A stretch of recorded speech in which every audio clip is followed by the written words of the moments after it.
enthusiasm. Welcome to part 4. Part 4, that's mad. Oi! Oi! Oi! How long have you been there? I'm gonna feature that in the next video. Alright, welcome to part 4. I know that I said this part would be about the mental and psychological feelings towards MS and mindset and stuff like that.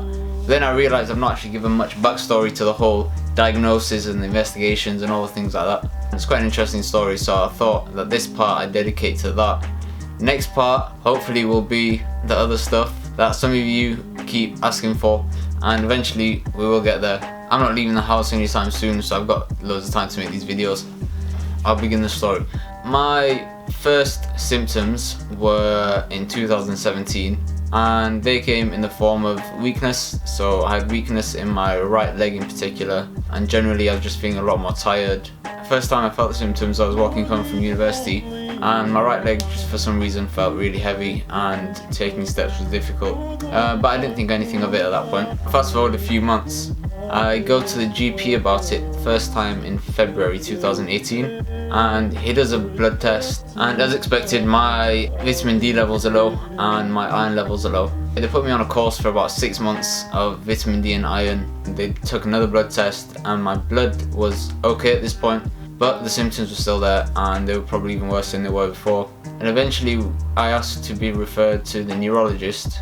The doctor put me in for urgent referral, which they said would take 6 to 8 weeks.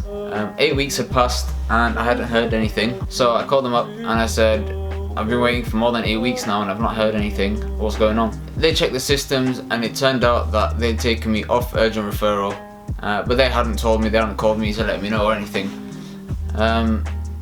So straight away I called my GP, and she was really nice. She kept apologising on behalf of the NHS. I'm really sorry that they did this, they shouldn't have done that, I don't know why they did that.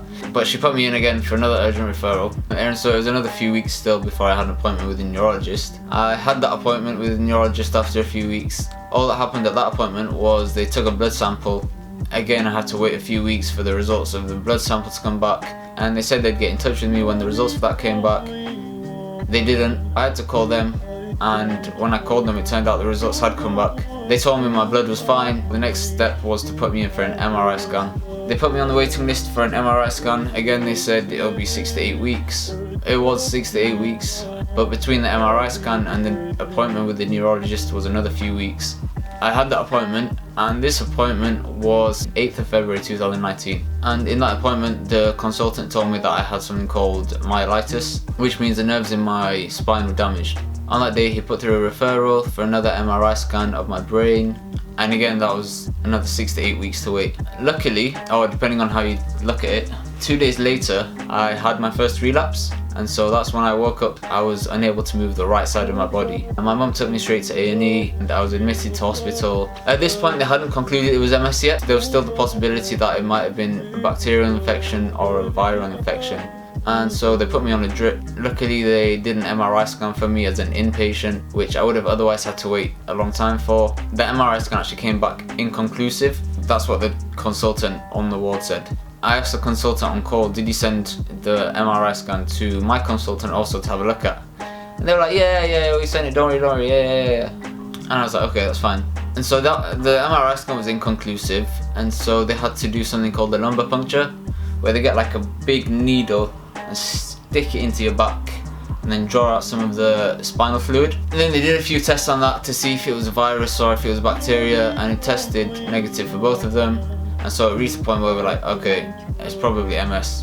They discharged me from hospital, but they hadn't actually said it was MS yet. They were just waiting to confirm. But they were still doing tests on the spinal fluid to see if there was something called oligoclonal bands, which are a sign of MS. The results for that, they said, would take about 2 to 3 weeks. And so they discharged me and they said they'd get in contact with me when they found out the results. About 4 weeks later, they still hadn't got in contact with me about anything.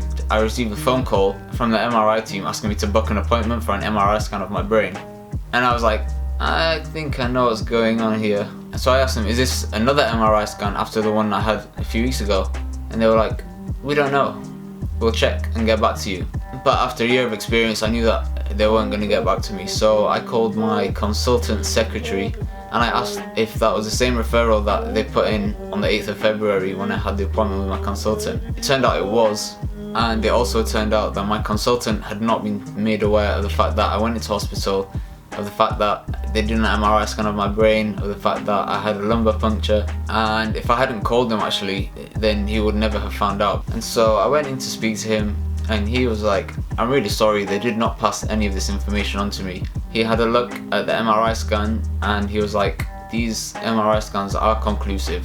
You didn't need to do a lumbar puncture. And bear in mind, the lumbar puncture is just a massive needle that goes into your back. And I mean, you're under anesthetic, but it's still not a desirable thing to have done.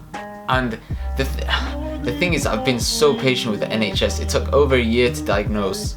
Every step of the way I was like, it's okay, it's the NHS. Let me cut them some slack, I've got to bear with them. But this, at this point, my consultant was annoyed with the NHS. I was a bit annoyed with the NHS. But I have to be grateful for the fact we even have an NHS. So yeah, it took a year of investigation.